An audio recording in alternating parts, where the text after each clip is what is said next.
Get a beer. Yeah, go ahead. It's in the fridge. I'll keep talking. You can still hear me. So while John goes and gets another beer, yeah, they're in there. Not editing this one, John. Nice jockey underwear. You're on fucking Howard Stern and Jay Leno and you wear jockey? You can't get some Armani underwear? Maybe you get labeled. Why? Have you seen what I do to underwear? I got hemorrhoids, bro. I wipe my ass. Looks like a chocolate-covered cherry. What? Cream.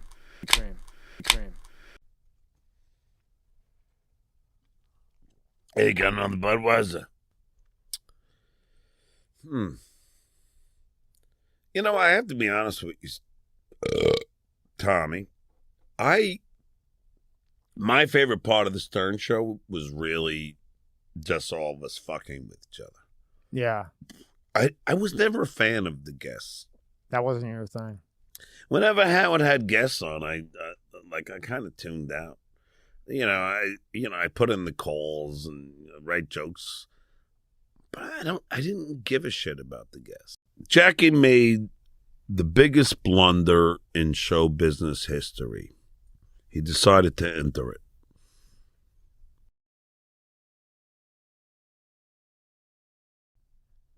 That's a joke.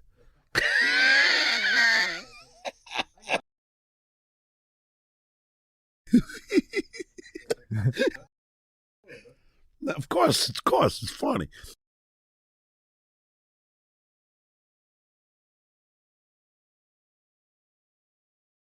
No, Jackie's biggest blunder was when he leaves. You know, when he is being offered $800,000 a year for 5 years. Now, Tommy, I don't expect you to, be able to do the math, but I'm actually pretty fucking good at math. Now, grammar, I'm terrible. Okay? I'm terrible. You could do a comedy special on my grammar and my typing.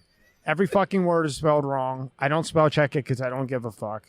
So, see, this is where I don't know why he's calling Tommy. Paulie is brilliant in the sense that he admits that he's not great at grammar, but he's going to show us at least he can do the math of how much Jackie left.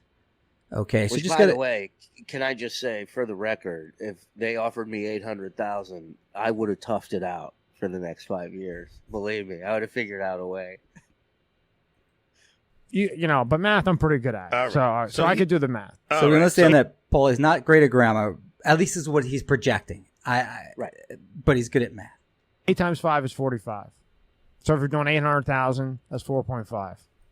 Now, all of us that aren't that great at math, we hear a number, right? Okay. See, this is why I love this guy, because you think that he doesn't know the math, right? I believe that he's projecting that he does, but just trying to act like he doesn't. Right. 8 times 5 is 40.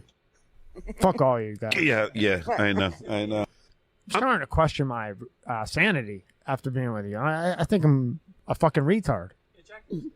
Well, I would say mentally challenged. Jesus. So to give you a little bit of background as to what I gathered from this interview, which again, I love the guy, and we'll put a link to this video in yours, if you don't mind promoting John a little bit. John sounds like, remember when you used to slow down a record to the lower speed? Like he's Jackie made the biggest blunder in show business. Now, in fairness to John, he has been drinking, so this is cut up. It's not in order. It's the Coors Light. Right. Talking. I mean, there are times where he's got, it looked like 4, 5, 6 beers in the hour. But regardless, point with regarding to Tommy is that I didn't get your okay though. Are you willing to at least put a link so that you can promote this show? Oh yeah. Okay. Sure. We're using his material, absolutely. And he's going to give some good. Do. Right. Okay. You can't say that nowadays. Well, you're worried about YouTube about cursing. I would worry about that. I'm not worried about cursing. Now you fucked up. Do you know about that, Tom? Did you ever see me fight? Yeah, you fought the guy. The guy was 262. You were like 175. You did 2 rounds, 2 or 5 minute intervals, and you beat the fuck out. Or unanimous decision. So they're talking about the cabbie fight, obviously, unanimous decision. That now again, see, you're thinking that he doesn't know how to pronounce that word or doesn't know it, but that's the beauty of why I love that dry humor. So he's doing a rope-a-dope. Exactly. Kind of, right? Exactly. I got you. Okay. The Trump He's top. great. And just to give you more background, he's playing as if he's not into John or worship the Stern show, but he plays as if he's cool. Like celebrities are cool with him. He's around celebrities all the time. So that's the act you're going to see throughout this as well. Right. Taj Mahal. A unanimous one, huh? Yeah. Well, that's what it says. When Suzanne and I, she was pregnant with our first child. You got 3 kids, right? Yeah. How many girls? I have 2 boys and a girl. Ruh-roh. Now, there's a debate in this as to are kids off limits. Now, when we say kids, John's kids are older. They're adults, over 18. Do people get offended when you say something bad about their kids? Yes. But I will advise this, not to ever be offended by words, even if there are of your kids. Because if someone really is trying to attack you, one of the best ways that they can accomplish what they're doing is to get you to react. So, now, I may say that your daughter's ugly. You would be mad, even if I'm just joking about it or not, right? You would get mad, but don't let me know it. That's my advice to people. If you can do it. Now, personally that I've had my son, my wife, my baby daughter, all attacked on air. You never heard me.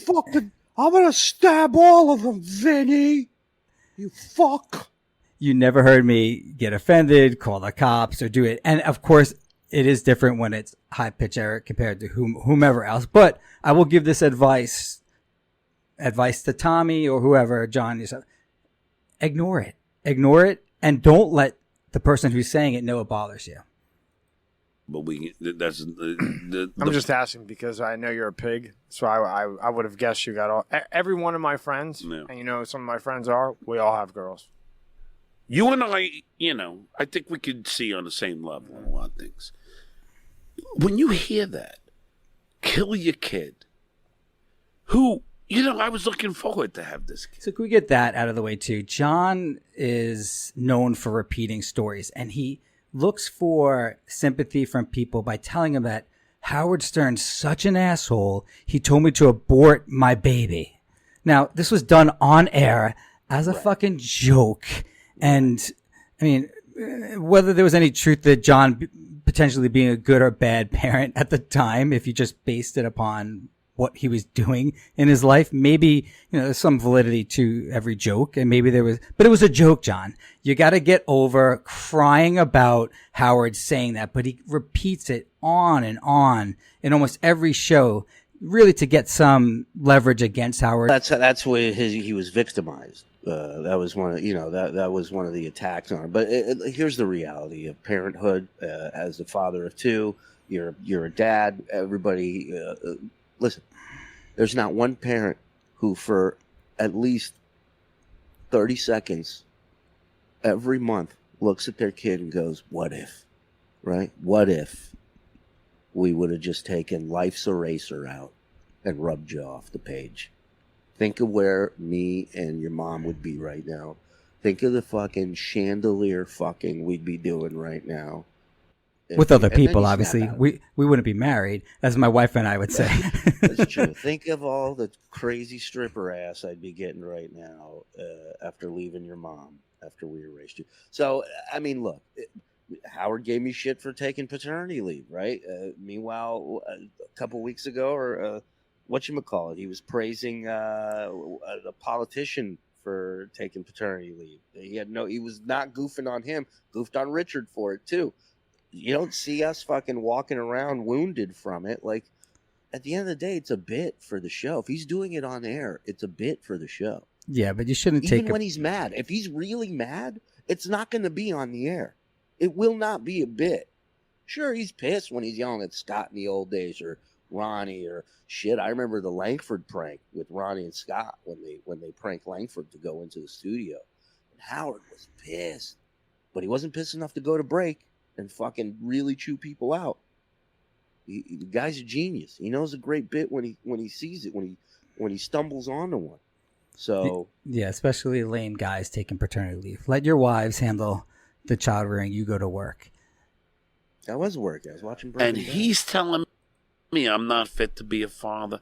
Tommy, it took every fucking cell in my body to not get up and fucking throw it right across to his fuck. I did forget to mention too that the bravado going on with Paulie or Tommy is the Italian tough guy mentality. Sure. But again, I think that it's shtick. So both of them are kind of playing off that, all the talk, what I would have done, should have done. What did John actually do? You can always tell how crazy an Italian is by how much cologne they're wearing. That is one thing I've learned. And, I remember Chuck Zito came into the studio one time, and I just go, "You smell great." I go, "What are you wearing?" And he goes, "I mixed 2 or 3 colognes together." And I go, "This guy will kill anyone." An ugly fucking pelican face. That's fucked up. That's really fucked up. And I'll tell you, I don't like that. I don't like what he said to you about that abortion thing. I would have fucking clocked him. I don't give a fuck who he is. Oh, believe me. That's my motherfucking kid. It's fine. You want to break my balls. You don't want to play my jokes. You want to pay me shit. And I love Howard, right? So I don't want, he'll never watch my shit because he's too good for my shit, I guess. But one day maybe he won't be, but that ain't right. That's not right. That's your fucking kid. Yeah. Now, somebody brings up my daughter. I don't give a fuck who you are. I'll go back and do 10. It don't bother me. Yeah. Because I'll sit there and do 10 years knowing that I did it for my daughter. Yeah. And I got no problem with it. Oh, yeah. Am I right or am I wrong? You're right. This is idiot talk 101. All right, you're gonna do that for your dad and not provide for her for the next 10 years because you're such a good dad. You went to jail for 10 years. Not to mention, I love that Tommy, no matter if he's angry or happy or sad, he always has that surprised look on his face and his forehead. I love that. Yeah, again, I don't want to make a false claim that I think he said he uses Botox. I don't know where Botox or an iron. Something. Yeah. But again, it's working. He looks great. So for 10 years, let's think, someone tells you to abort your unborn child on a comedy show on air. This isn't even in private. And he's willing to do something that's going to get him 10. I mean, that's probably manslaughter. So basically kill Howard. That's his advice to John. And they're both agreeing to do this. So whether that advice is good or not, because someone said something bad about your unborn child. All right. I'm just giving you a background as to who this person is. All right. I love the lawyer in you. You're still not picking a side. You don't know. You may have to represent one of these guys at some point. John goes into his advice to Jackie when Jackie's telling him he's going to He leave. wants to leave. Okay, good. You'll be set for life. What's wrong with you? Don't leave. I go, I'm telling you, you're going to regret this if you leave. Jackie left. Now he's fucking busting his ass at 72 years old at these shithole places trying to pay the bills. See, this is the thing. At least I left for something bigger.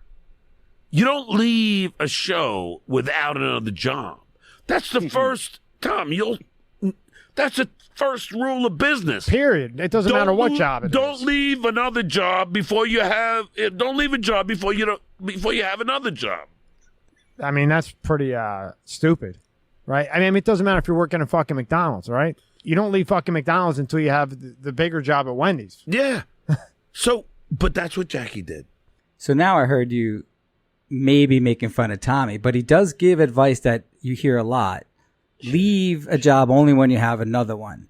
Does any of Tommy's advice, which John is concurring with, ring true to you now, 5-6 months out? I mean, look, it rings true no matter the timeline. But you also have to take into account how you get to certain places, right? When I got the opportunity to come and work over in New York, to come out for a 1-week audition, okay? I was living in my parents' house in Vegas. I was running 4 open mic comedy shows in town. I was working as a comic, making maybe $150 a week doing comedy. And that was 4 nights, 5 nights out of the week doing stand-up, right? Some weekend gigs here and there. Hustling, grinding. I get this call, come out to New York. They don't want to tell me what it's for. Come out. I come out there. I hit the ground running. I don't just consult, which is what I was brought out there for. I sneak a recorder out. I interview people on the street. I learn how to edit. I learn how to do this, that, the other thing, because now I'm here and I don't want to go back. And I'm not planning to go back. And there's a fire that is lit under you when you have nothing to fall back on, that cannot be duplicated. It cannot be obtained any other way than to just do it. And for 15 years, we were steady. We never really had an issue. You know, finances weren't always great, but we were in a place where the road was great, job was paying well, we were comfortable. We were like, if we're in water, we're right here. Water's right under our mouth. That being said, I don't know that complacency helps either. You know, to go from McDonald's to Wendy's, you're not leaving one job for another. You're still doing the same job. You're still in the same shithole. Yeah, I think Tommy was just dumbing it down for the audience, and not everyone's going to get certain analogies. Right. Right. Like, I knew when I was leaving, I wasn't going to go apply at radio stations. I wasn't going to go try and get a radio gig, because why would I? Where am I going to go from the Stern Show? You know, what's not to mention, you know, it was time to reignite that fire for me. Is it the smartest business decision? No.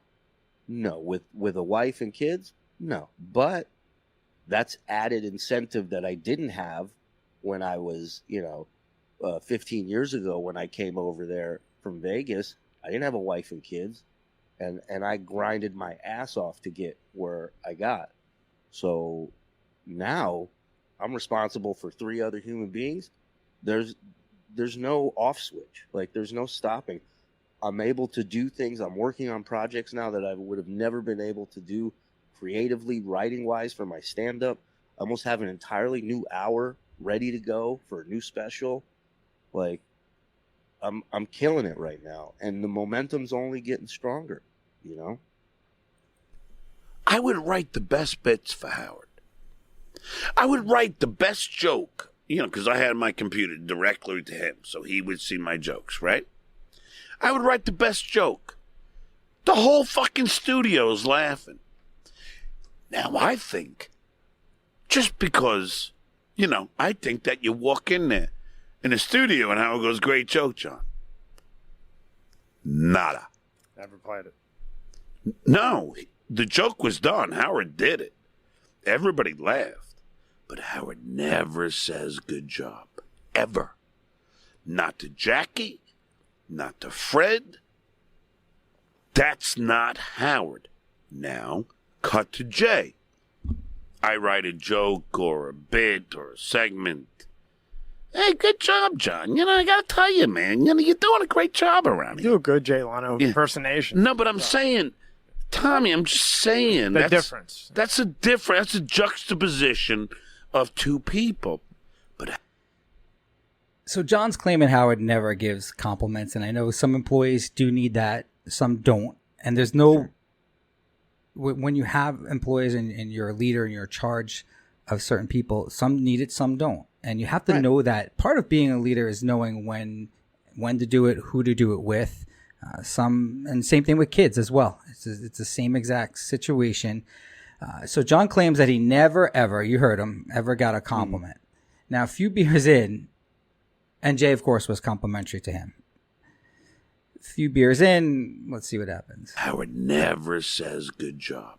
Ever. I never knew she was underdog lady. I was the one to really... That's another time Howard, pulled me aside after the Chow 9 show. I did all my own questions to her, and he goes, John, such a great job with underdog lady. And that's where he gave me my first writing, opportunity. He goes, I want you to join me, Jackie, and Fred to write questions for the underdog lady for the Hollywood Squares thing that we did, She which was my fucking idea, she by was the way. fucking crazy, the underdog. Yeah. But Howard never says good job. Ever. And Howard came in again. He goes, John, fucking great interview with Daniel Carver. But nobody was giving me questions, Tommy. It was all me. And I was asking Daniel, so if you're drowning, you don't want to get fucking mouth to mouth from me because I'm Puerto Rican? Like, I'm asking him all this stuff. And it was just brilliant. I'm not patting myself on the back, but it's just me being me. And it was nice because those 2 ones that they let me just go and do, Howard was very complimentary. He was like, which you know, he almost says, well, he did come and those are the times that he did. Jeez. Like, he actually complimented me and goes, John, great job. Dude, he was funny, man. But Howard never says good job. Ever. So, Tell you what, Fucking Tommy, bro. see how great We gotta Tommy is? get him on the show, dude. Dude, look at what Tommy did. You know when you see these cross-examinations on TV, and John was adamant, right? Because when you say an absolute word like never, ever, and he ever get a compliment, Tommy got John to then admit to 2, 3, 4 different compliments, not only compliments, but increases in his job responsibility, moving up from an intern to a writer. Listen, man, I've been in a lot of meetings, and it's not just writing. It's been meetings with, the tapes team, interns when they had them over at Sirius. The whole compound. Howard has always been, and he may not know every single person by name, but if you do something strong, he will know you, he will remember you, and he will thank you. And he has many times to a lot of people there. So, I'm sorry it didn't happen to John back in the day. And regardless of whether or not people need that pat on the back, I don't think it hurts any to just do. If you're a leader, if you're in a leadership position, to just let somebody know they did a good job. It could be something that goes a long way with that person. It could be something that they just internalize at that moment and go, oh, cool, thanks, man. And then they move on. But at least you get that out there, get that complimentary energy out there into another human being, could turn things around for them.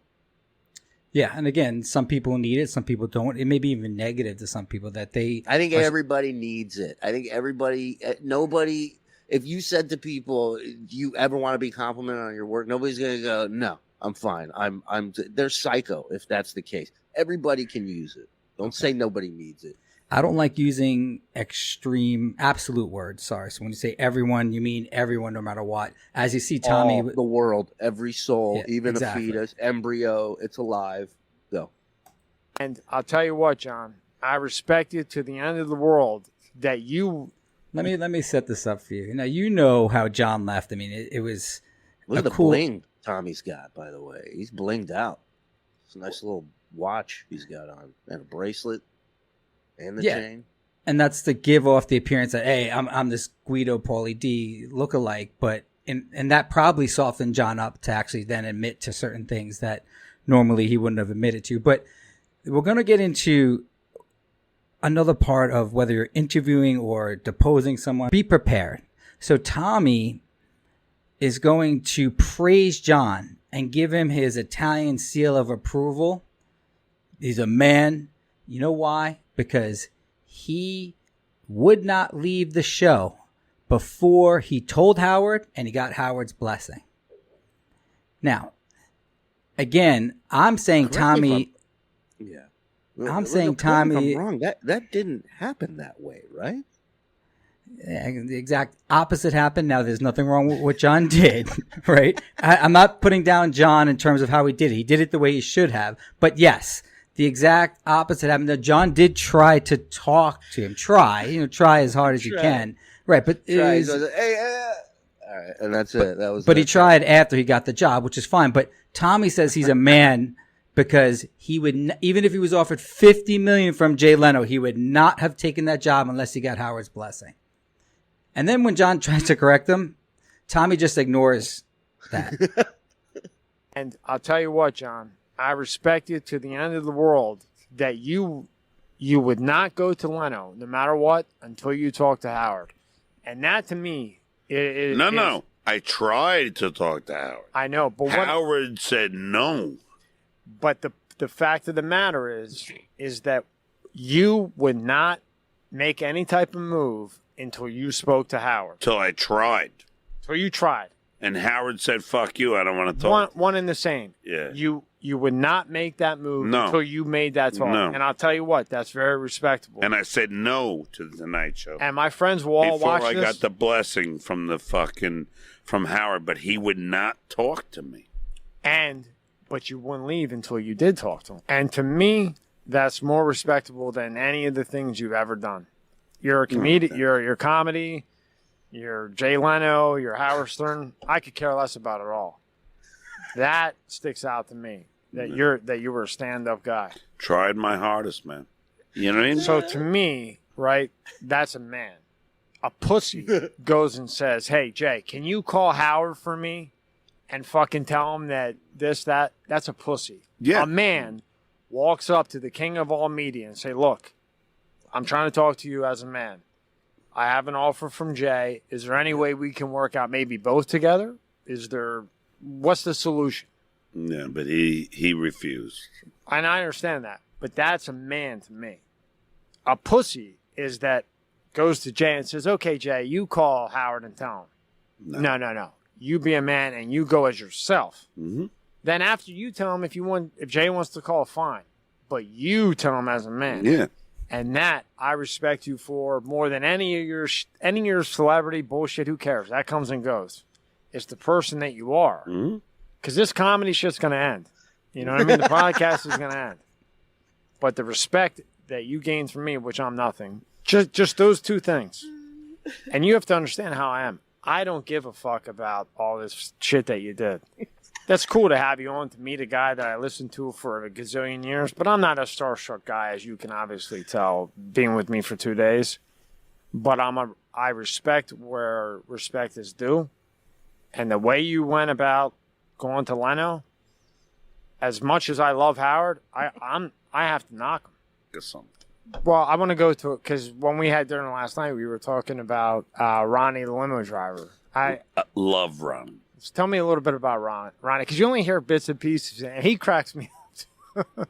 Ronnie is... I got two questions, so you can answer both at the same time. Tell me about Ronnie, and then did Howard get in his ass when he went and did shows? Because Howard was promoting his shows.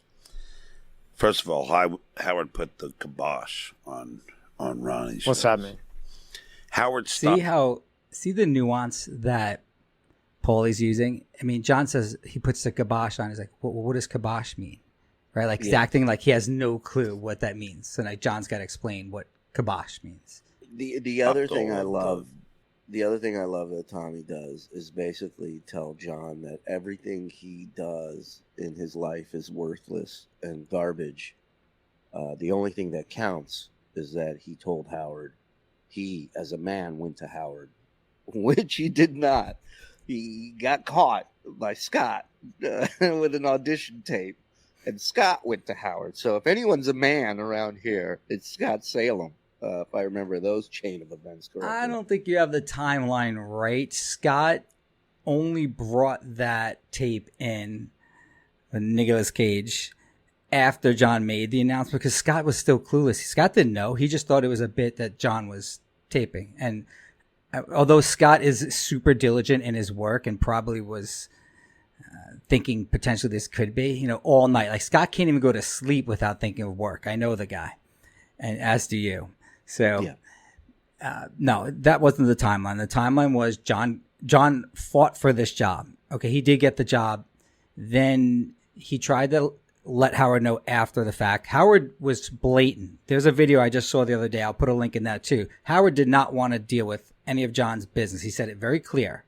Now, if you're of the opinion that John could have pulled him out or just somehow ambushed him with the information. Yes, but that's the way the timeline went. But you're right. Tommy doesn't care about the fact that John was on Jay Leno or Howard Stern. He cares that John would not leave the show before getting Howard's blessing.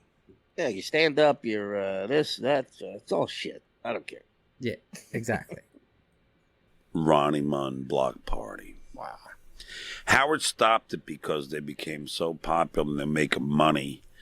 And Howard doesn't like anybody making money. Well, there's a point that John just said, right? But it's about you, technically. I mean, the Ronnie Munn block party, which started out as nothing, right? I mean, how many shows did you have to do where there's like 4 people in the audience if you're lucky? Listen, if there was ever a show with 4 people, we wouldn't.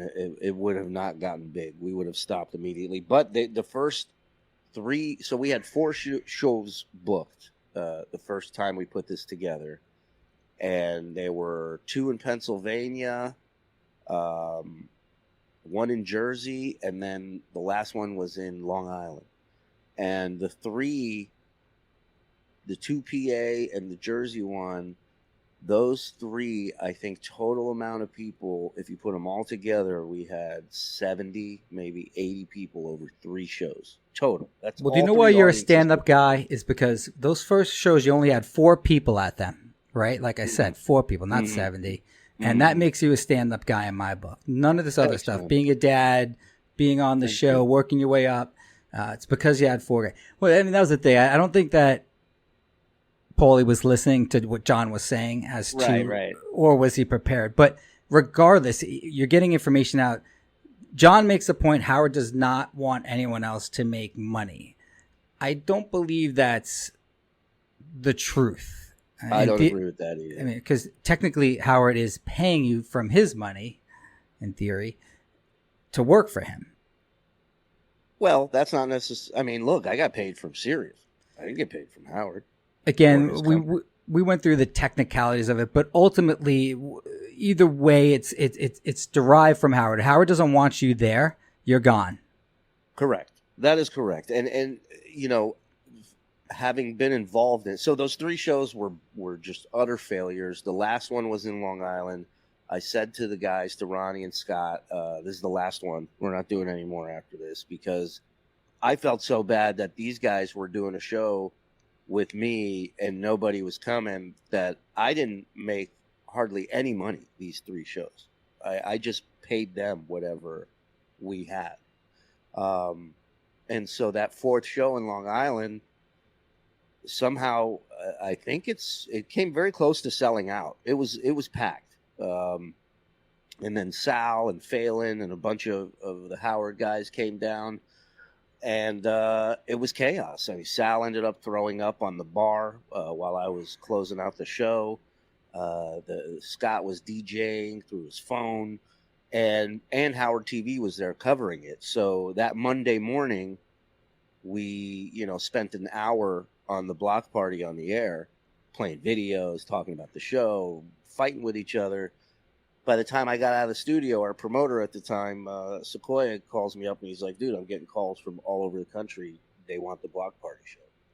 And so it was that fast that, he made that show popular. Now, that being said, at its height, we sold 1,200 seats at Harrah's in Atlantic City, sold out the theater there. They had Ronnie's face on the side of the hotel. And I think that's where it got weird for him, was he was like, my driver is becoming this guy who's now on the side of a building, and I don't like that. I don't think it had anything to do with money. I just think it was like, I just think he was just getting pissed that Ronnie was not pissed. It just bothered him that Ronnie was getting big, I guess. Was it Ronnie or the rest of you guys? Love you. Bye, baby. I mean, look, it was Ronnie's picture on the side of the building, and we had Scott who backed out, and then JD came in, and that really elevated the show to another level. And it was a black. Ronnie loved it. JD loved it. Everybody that was a part of it had so much fun. It was a real bummer that it stopped. But that had, see now. Okay, so now that I'm thinking, Hold on one about it, second. You still kiss your wife? hell yeah, dog. Really? Yeah. Why? Why? Because she's fucking gorgeous and I love her. Yeah, but still, I mean, how long you been married? Vinny, I get it. You're miserable. You're trapped somewhere. I get it. You're like a Chilean miner. Just turn your fucking helmet on and, hey, remember the advice you just tough it out, dude. Just tough it out. A few more years, right? That's all. The biggest factor, now that I think about this, with the block party ending was management. Management coming in is where it all changed. Because now what was content for his show was portrayed as now a liability for your brand and your name, right? And once that was popped into his head, that was it.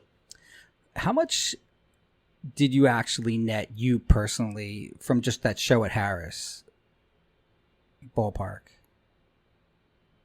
I mean, the block party tour, I can tell you, was the most money I've made doing comedy. Yeah, but stick to just one event, like the best event that I recall was, and I remember seeing Ronnie on I was at the Borgata, and I opened the window, and there's Ronnie on the side of the hotel. So that you must have played right next to Borgata. I remember seeing that in Atlantic City. So, but a show like that, like how much of that 1,200 people gate are you getting? I'm trying to think. I don't have the exact number, but I'm pretty sure it was somewhere between 8 and 10 grand. 8 and 10,000. Is that net, or do you have to pay something out besides the people in the group? No, that's what I walked away with after paying out Ronnie and JD, Mad Dog, James Mattern. I think John Toll was with us. And also, that show, I got free rooms for a bunch of the staff that all came out. And then Jason and Will bitched on Back Office Radio that they didn't get paid to do their appearance. And I'm like, you got paid with a free fucking room. Yeah, that's not compensation, really. The 8 to 10 grand for you specifically, I didn't realize it was that high. So that's game changing for you, especially at that time or any time. Really? Absolutely. We moved so we were living in Flushing at the time, right? And the block party was becoming such a big part of the show that, I said, look, I told my wife, I said, we should move closer to the city. We should move closer to the city so that way I can get to work earlier and be more a part of the show, because I had to take a bus and 2 trains from Flushing to get to work. Also, at that time, I wasn't part of the on-air staff, let's say. I was still doing the news and stuff, and I was writing a little bit, but my hours were not what they eventually ended up being, was being there for the start of the show. So we went and found a place much smaller for $1,000 more a month and moved to Astoria so I would be closer to work. And within 2 months of us moving to this more expensive place, the show was killed. The block party was killed, right? Yeah. Yeah. Well, I mean, and there's definitely precedent for this happening. John was a part of it too. There was a time when John even billed the show as Friends of Howard, which would not go over as well. But man, to take that's significant money away from you. Now, who was your equal partner at that time? Was it just Ronnie, or was it someone else? Ronnie and JD had a flat rate that they made every weekend. And, the reality of it, and they knew that I was doing most of the heavy lifting. There were other comics on the show. So you don't have to explain it. I get it. You were running it. It was your operation, and you were paying them a flat rate. How much were you paying Ronnie at that time then? I think Ronnie was getting $3,000 a weekend. Right. And there came a time when Scott the engineer was mad about what he was making, but you make the point that every business owner has to make. When we make nothing, you still got paid that flat rate. That's right. So when the That's right. employer takes the risk, the employee is always getting paid no matter what. And Yeah. the trouble happens when the employees believe that they should be getting a share of the profits. It just doesn't happen in your situation. It happens in a lot of businesses where employees think without any risk, I should have the rewards of taking the risk of starting a business. Yeah, my thing was like, I can understand if you walked away from the weekend with $400 or $500 to voice your concern when everybody's coming home with thousands of dollars. You were coming home with thousands of dollars. Like, I don't, he just wanted more. Like, that was the thing. It was, he agreed to a flat rate and then he wants to see the books. And it's like, there is no books for you to see. Your books is a flat rate. Sorry. That's what we agreed upon. Other than Howard. And that's the truth. And Ronnie will tell you this. And I'm going to give you a little story here. I went, in stuttering John fashion, I found out where they were staying when the Stern Show came out here. So I went there, of course, equipped with a microphone and a camera to interview all these assholes. And cargo shorts. The first guy that we got was Shuli. And the only guy we got. And I started asking Shuli all these questions. Hey, man, don't you think it's funny that the guy that coined the frame, coined the phrase jump the shark, now works for the show that jumped the shark? Can he get security? Shuli, you want to get security for me? I'm your friend. Come on, Shuli. Shuli, I'll buy you a beer. Oh, man, what a shame.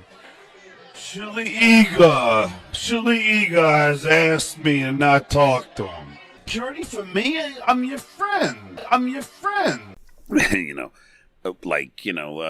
Shuli, is it weird that John Hine is working on the show and he created Jump the Shark and your show did too? I'm asking, Shuli's a little freaking...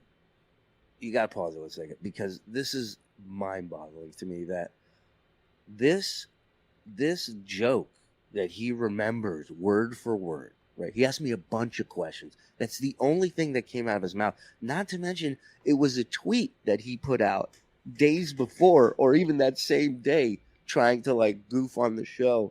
And that's what he came in prepared with, a tweet from 48 hours. That's what he hit me with. And believe me, Vin, you know me. You know I am not one to shy away from a good fucking throwdown, right? A verbal confrontation I am not afraid of. It took so much for me not to get into it with them.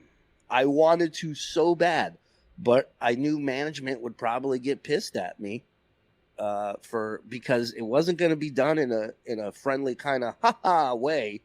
Like, I was going to end it. I was going to be like, don't run up on me and you're looking like a fucking homeless, vet in your cargo shorts and flip-flops.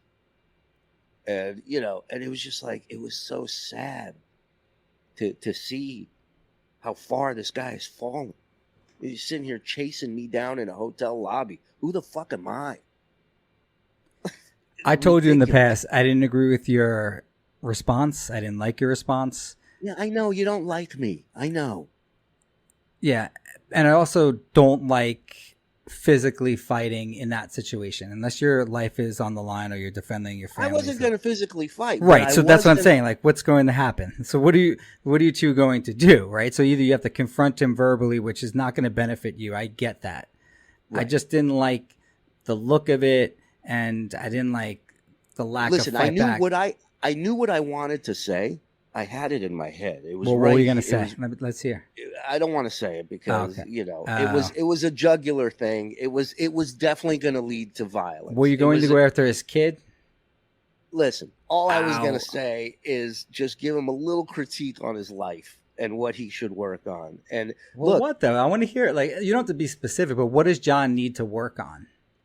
If you're advising him, maybe paying less attention to the past and more attention to the present and the people around you that you should probably pay a little bit more attention to. That's the nicest way I could have put it. Because look, I'm a comic. Like, if you say some shit to me from the crowd, in a matter of seconds, I will find something to upset you. And so this is what I do. And so for someone that I know, for a backstory, I know so much about, you think it's going to be hard for me to tweak him? Like in a second. But again, who does that benefit, right?